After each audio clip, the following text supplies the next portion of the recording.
Today, I got an epic interview again. If you have been with my channel for a while, you probably would have known who this person is. CK4, the name that he goes by. And to date for this year, he's locked in $170,000 in payouts with prop firms. If you guys have enjoyed the interview I've done in the past, I think you're gonna like this one a lot as well. Thanks for coming on today. How you doing, man? I'm doing great. Thank you for having me on. Before we get going, I wanted to publicly thank you because you literally changed the trajectory of my trading career. And I went from basically getting one payout and finding you on the internet, and then things just kind of snowballed and things are going great right now. And I just wanted to thank you so much. I'm so humbled to hear that. You have an amazing story. I know you're going to inspire a lot of people, and let's get right into it. And before we go, let's show people the goods, right? I know you got the WISE transactions here just to show people this is legit, right? Maybe scroll through a few pages here of the payouts that you've been repeatedly taking. This is on WISE, and then he also had it on RISE as well. I mean, look at that, guys. This is what is possible. This is not an income guarantee. Look at that, 1250, 1250, 1250, 900. It's the consistency of locking in payouts day after day, week after week. Is it a guarantee? No, but it's what CK4 have been able to do. And that's what we're going to talk about today. Look at those consistent payouts. Super, super amazing.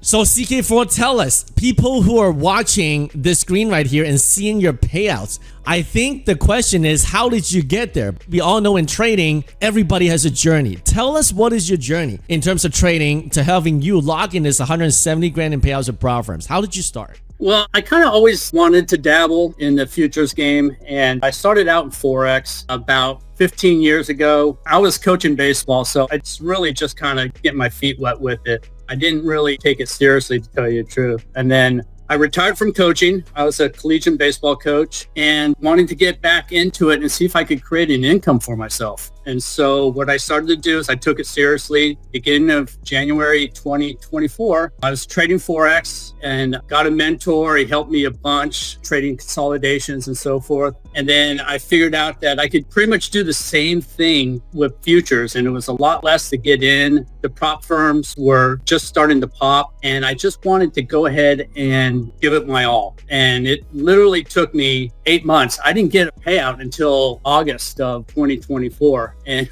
I remember I was so excited. Saturday morning, I was looking through, I was like, I can do this. And how can I scale this though? And then for some reason, I found your video and you went through the math on one of your videos where all you got to do is you got to be able to do your evaluations and get a 30% win rate on the valuations, get to funded. Even if you get the 30% on your fundeds, get the payout, you can make money at this. And it just all clicked. It was my aha moment. And I've steadily gotten payouts ever since then. Used a lot of your tactics and strategies, and had my own, of course. And, luckily, I've had a very, very good year. That's what I'm talking about. I think that aha moment that you had is the same one that I had, because a lot of people in trading, they can't take losses. But if we can have 40% of our funded accounts get the payout, we're already net green, and we're doing like 2 to 1, 3 to 1 sometimes. And I'm going to talk more about that in terms of the idea of treating this like a business, because I know you actually have a full-time gig. We're going to talk about that a little bit more. But I want to circle back. When you say you got your first payout in August, I remember when I first got mine, I was jumping up and down. Even when I passed the first 2 evals, I was like, yelling, and my kid there, preschooler, she was celebrating with me. How long did it take you from starting prop firms to getting your first payout in August? Like, how many months was that? I started in January, so it took me a full 8 months. Wow. And I figured out that, it's like a little leaguer who hits a home run, and all of a sudden he figured out he can hit a home run, and now he hits a bunch of home runs.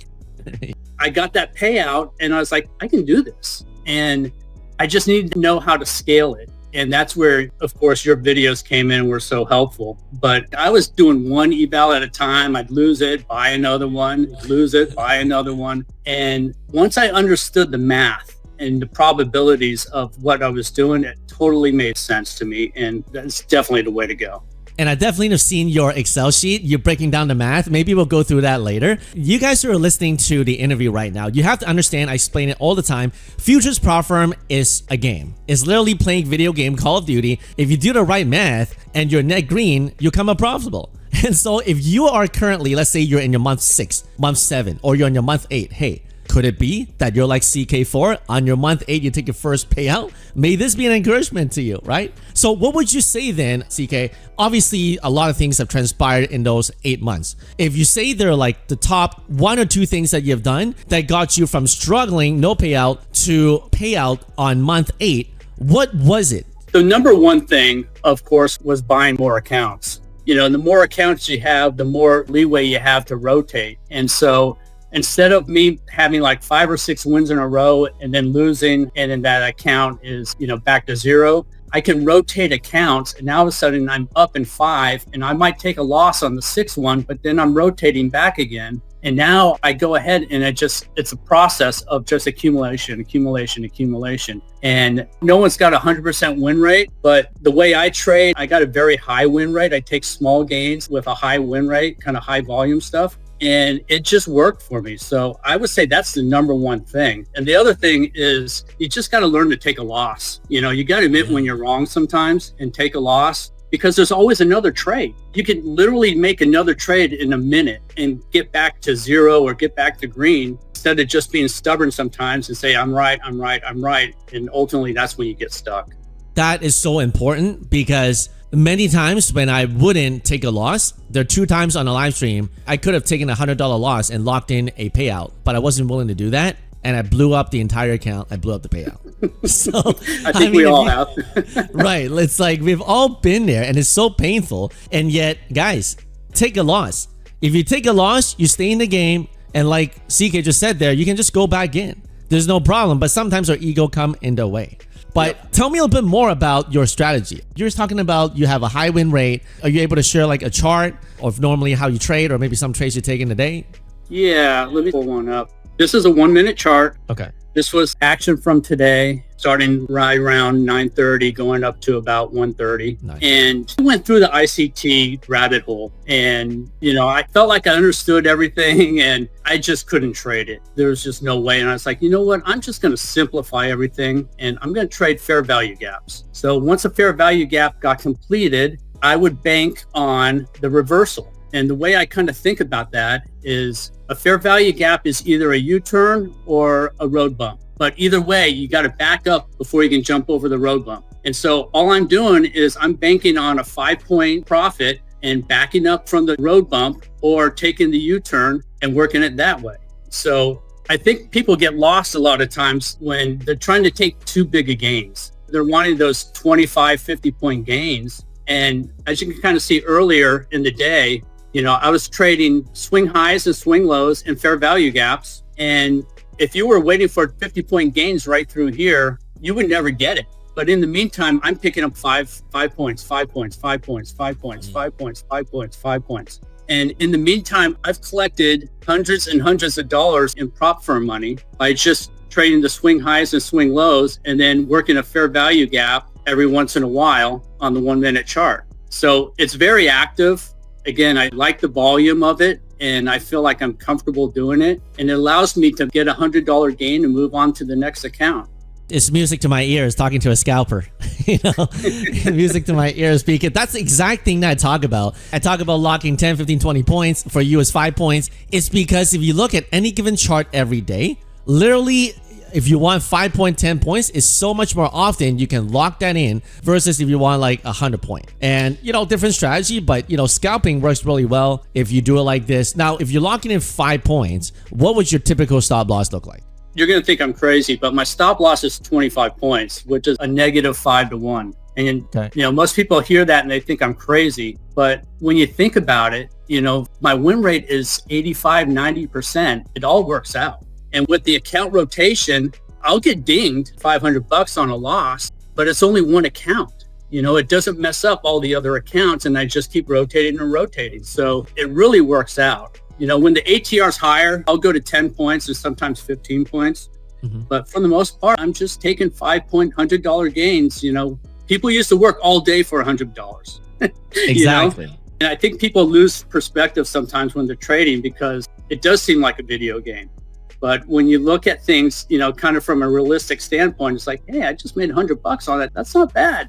Exactly, exactly. Some people don't even make $100, maybe around $100 a day. And if you can click a button in a matter of like 30 seconds, make $100, like why are you not taking it, right? Yeah, there's many times where, I'll set a trade at a fair value gap. It hits it, bounces up in 2 seconds, got my $100 in my account. Absolutely, absolutely. Now, are you drawing these fair value gaps yourself? Because I know on TradingView, there's like an indicator that automatically does all those fair value gaps. Yeah, and you can definitely use that. I do it manually only because I think it just keeps me more involved and concentrated in what I'm doing. Okay. I don't really trade ICT. So like for some people who do, it's like very basic for them. I know generally what a fair value gap is. It's kind of like that. I'll just have you explain it. Okay. Maybe you can zoom in. When you look at a chart like this, let's say in real time, which gap would you take? Because theoretically, there are many fair value gaps you can take, right? But which are the ones that you take? I take every one. And the reason I do that is because I went through and I started back testing. I said, okay, I'm going to trade fair value gaps. And I back tested it. And I was like, you know what? Every one of these things was working on a back test of like 2 straight weeks. And sometimes you go through big drawdowns, but eventually it would come back. And so I decided, you know what? I'm just going to trade every fair value gap and see what happens. And it kept working out. It kept working out. I'd lose $500 every once in a while. But for the most part, the gaps worked for me. So I just continued to do it. So when you're looking at this, for instance, right here, here's a big gap right here. It started just before 10 o'clock.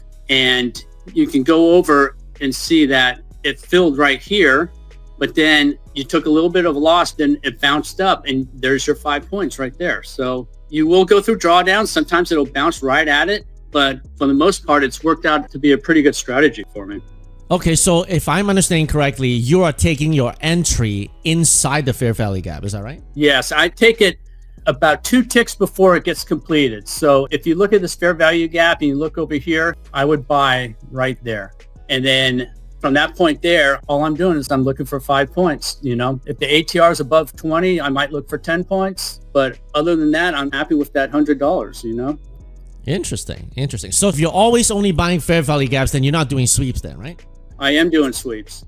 How do you incorporate sweeps with fair value gaps? Because fair value gap is in the body of a candle, right? Well, yeah, it's not exactly. Your sweeps are a little bit different than my swings, high and lows. But you can see the lines that I've printed out here, where you got a swing high right here.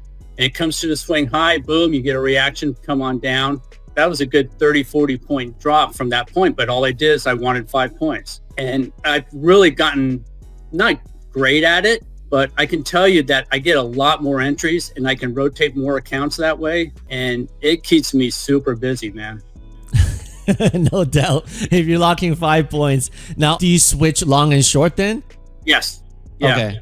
And that's where it gets a little crazy sometimes because I do have a bunch of prop firms I trade with. And so I got to really make sure I'm I'm going long and short in the right accounts, if you know what I mean. Sometimes I accidentally, like, you don't remember you have 2 accounts going on and you have to instantly cancel it. And hopefully everything works out. Yeah. So. Well, what's your criteria then? Let's say today, like if we're at around 9:30, there's this drop here. When do you know when to buy the fair value gap and when do you know when to short it? Like, what's your criteria? So you can see right here, here's a fair value gap right here. And so what happens is you got a dive down and you're coming back up to complete the short fair value gap entry right here. You short it and you get the reaction. So that's where I'm kind of heading with some of this stuff. You see over here, there's a fair value gap right here. It dove down. There's your gap, comes back up. You took a little bit of some heat right here, but then it came down and gave you your profit. Yep. And so when you look at all these things together, I took a fair value gap there, boom, got my money here, came back up. There's a swing high right there. I shorted that. Boom, down here, came back up. There's another swing high right there. I shorted that, got 5 points, got 5 points. So it's just a continual process. And I'm getting, within this period, I got probably 40 entries maybe in 3 hours. So that's where the volume and the activity comes from. It's a very high intensity way to trade, but when things are great, things are great. Absolutely. Absolutely. When you pointed to that swing high candle above the fair value gap, so you don't just trade fair value gaps then, because on that swing high, those 3 wicks there, those are not fair value gaps, right? But you still short. No. That's just a swing high opportunity. Okay. That's just a swing high. So you can see when this leg came up right here, I got that right there. I took that one also coming from this swing high. I took that short right there, came back down. I took this short on the fair value gap, took this short on the swing high right there, took this short on the swing high. So you can sit there and be as active as you want. And really, it's just a chance to get into the market. The real art of trading is knowing when to get out and when to cut your losses. And that comes with experience. And that's the real art. But, the mechanics of getting into the market, that can be done any way you want. It's just a matter of how you handle it after that. Yeah, for sure. For sure. Do you sell, ask, and buy bid, or do you market in? I just market in. Nice. I want to make sure I get in. At that point, when I'm sure I want to get in, I want to get in. Yeah. And you say you make $100, 5 points. So you're doing one contract on minis then, right? Yes. Yeah. Okay. Yeah. Now, if I do evals, I'll bump up to 2 contracts on a $50,000 account and work that way. And sometimes I'll go for a little bigger gain here and there. But for the most part, it's just a matter of size between my funded accounts and my evals. Sometimes, yeah, if the structure looks great and I think it's going to work, I'll definitely add in. You got to know when to push on the gas sometimes. But I'll tell you what, I usually do that with evals. I don't do that a whole lot with funded, although I did do that last Friday and it paid off pretty good on a couple of take profit accounts. Nice. So then you would basically, on a funded account, you put in one contract. If it stops you out for 25 points, you would just rotate to another account. And that takes a lot of discipline, like not to add into a losing trade. It does. And I can't say that I haven't done it before. I have. But I'll tell you what, if you look at all the ones I get burned on, it's usually because I added in. Tell me about that. And I'm wrong, and I don't want to admit it. But for the most part, like right here, you got structure coming up here and then coming back down for this fair value gap. You got a lot of congestion right here. This would be a good point for me to go ahead, get in, add in again, hoping to get a pop. Yeah. And, I think from a structure standpoint, if you like to trade, there's nothing wrong with that. You just got to make sure that you're on the right side. In the CK4, you're the only one that adds into a losing trade, right? You're the only one. Like you've never done it. It's like rites of passage that we all go through, And that's really good. I mean, obviously, sometimes we break our rules, but generally speaking, if you're just taking one contract and you're locking in like high frequency 5 points, I would see why that'll work for you. On higher volatility days, though, do you still trade exactly the same? Let's say back in April when it was like the trade war and the ATR is like 50, does your strategy change? It does, but I will immediately enter if I still like the structure. So back when the volatility was just off the charts, you could blink and you're down 25 points. If I still thought the structure was good, I would immediately add back in. But for the most part, I do try to keep those stop losses consistent. It's just a matter, when do I want to get back in again? That's so key. That's so key. I don't know if you guys caught it, but he keeps his stop loss consistent and he consistently lock 5 points and he rotate the accounts. If you do that over the long haul and you have a high win rate, it's just a matter of time to let the numbers work in your favor. Why do you think the casinos make money? Is because even if they have only a 1 or 5% advantage over you over the long term, they're going to win, right? So it's very important you do that. So we know a little bit about your strategy in terms of entry and exits, but I also know you have your own Excel sheet on how to play this prop firm video game. Do you want to run us through like your prop firm strategy on how you rotate when you take payouts and how much to take? Because I think you've done this document inside our Discord. Are you still using that same strategy or is it a little bit different right now? Do you want to run us through some of your prop firm strategies? Yeah, that was a strategy I used for Apex. And basically, the best thing about Apex is you can gather up 20 accounts. And so when originally I was thinking, how can I go ahead and make this business, to earn income? I came up with just a strategy for an income strategy where you're basically taking payouts every day on 2 accounts. And that's assuming you got 16 accounts up to where your threshold was to the buffer. And you could go ahead and I would take out $800 on each account and I would do 2 a day and kind of work the system that way. And then eventually you would fail, your funded account would fail and you'd have to fill it back in. But, the tough part was just waiting on the approvals from Apex at that point. And, it was hard to kind of keep it going that way. But for the most part, it worked out pretty good. Interesting. So what is your favorite prop firm right now in terms of your strategy?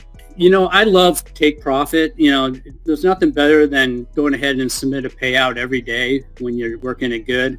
Interesting. So here's, I think, something that people want to know, okay? Inside our community, some people work full-time. Some people try to just trade even though they don't have an income.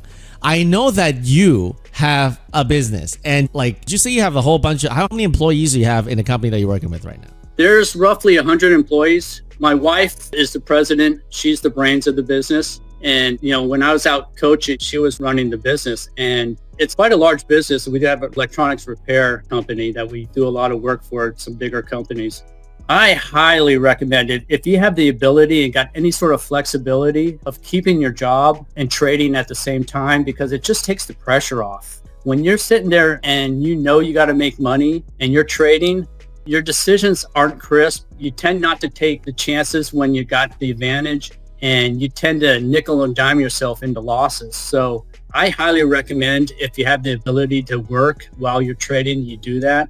Obviously, if you're working construction or something like that, it's just not possible. But if that's the case and you want to make it go, I would work your butt off, you know, get some money in the bank and make sure that you're able to do it right. And by right, I mean, be able to buy multiple accounts so that you can rotate, work the numbers game, hopefully get to those payouts and start the ball rolling that way. You heard it from the person who helps run a company that's over 100 people, okay? If he's doing that, if CK4 is doing that, what is your excuse of not having a job? Because there's literally no excuse, okay? If you don't have stable income, if you don't have a job, the likelihood of you succeeding is very, very hard, because we all take losses in trading. Now, how would your schedule look like though, CK? Because you have to do coaching, you're gonna go out to do your business. Do you trade normally from New York Open? Do you trade London? Do you trade Asia?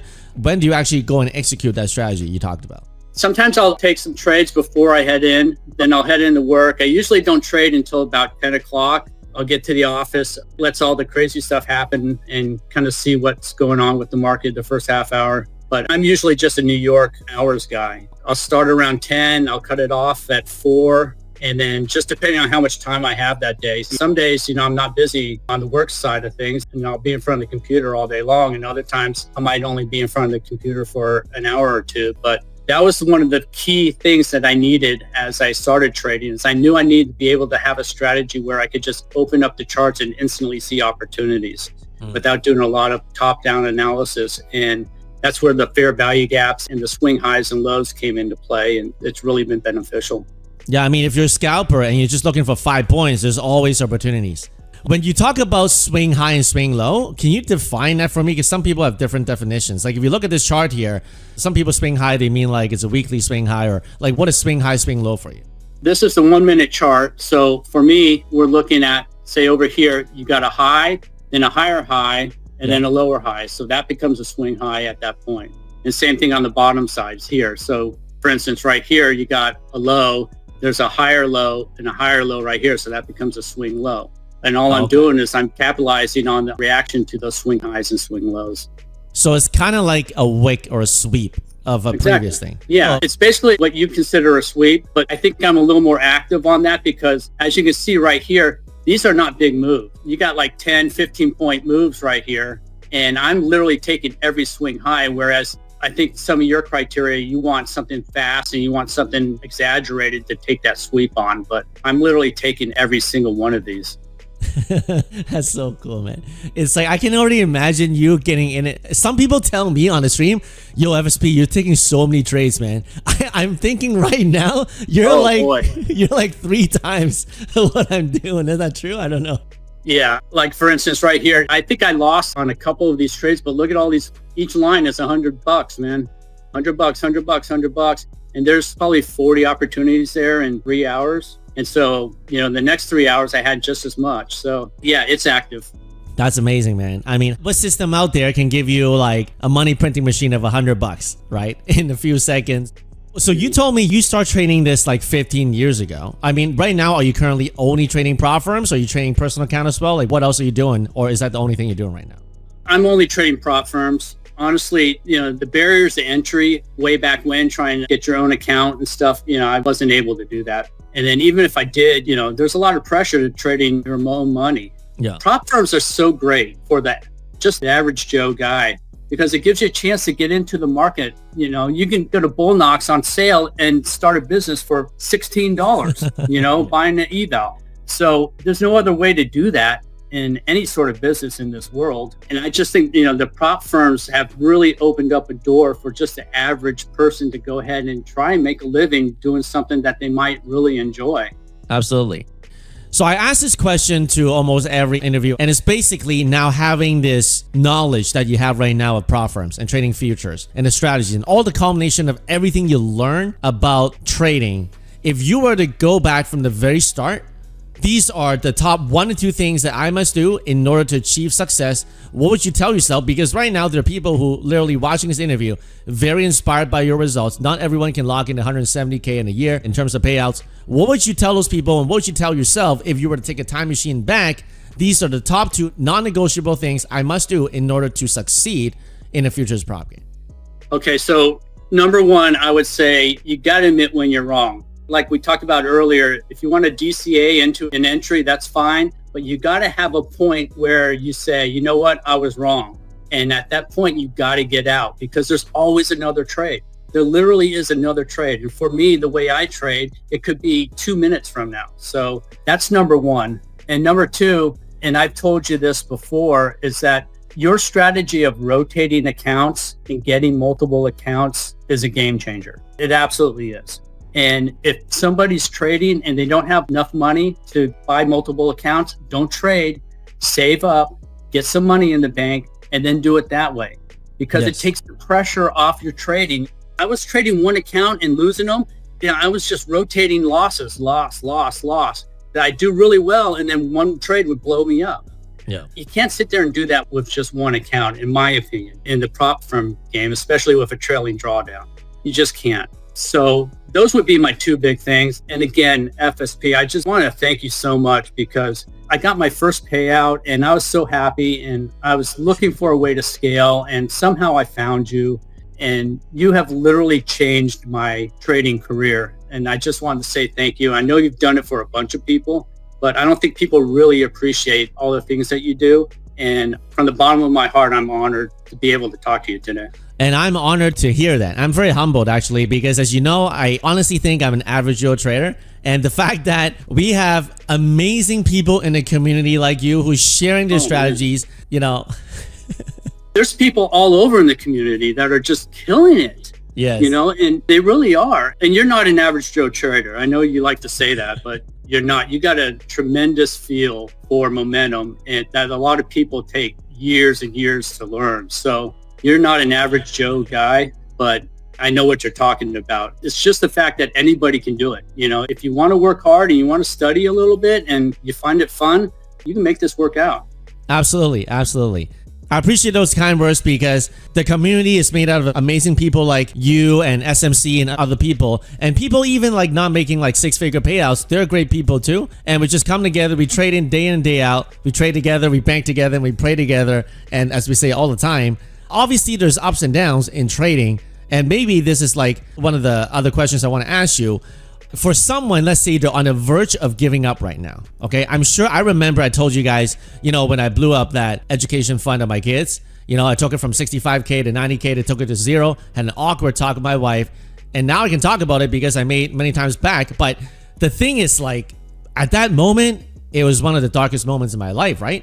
It's like, why did I do this? I'm questioning myself, my identity, and how I'm going to make this back. Like, at those darkest moments, what would you say to someone right now? They're at that darkest moment, they're about to give up, and I'm sure you've had your share of those kind of moments. What pulled you through, and what made you say, you know what, I'm going to keep going, and so that you have your success today? I think the biggest thing is everybody's gone through that. You can't find a trader that hasn't taken losses or hasn't wanted to give up at some point during their career. And what the good traders do is they just persevere. They keep studying. I would get on the charts and just look at the charts and watch price action. And, you got to love it a little bit to do that. And if anything in life, you got to work at it.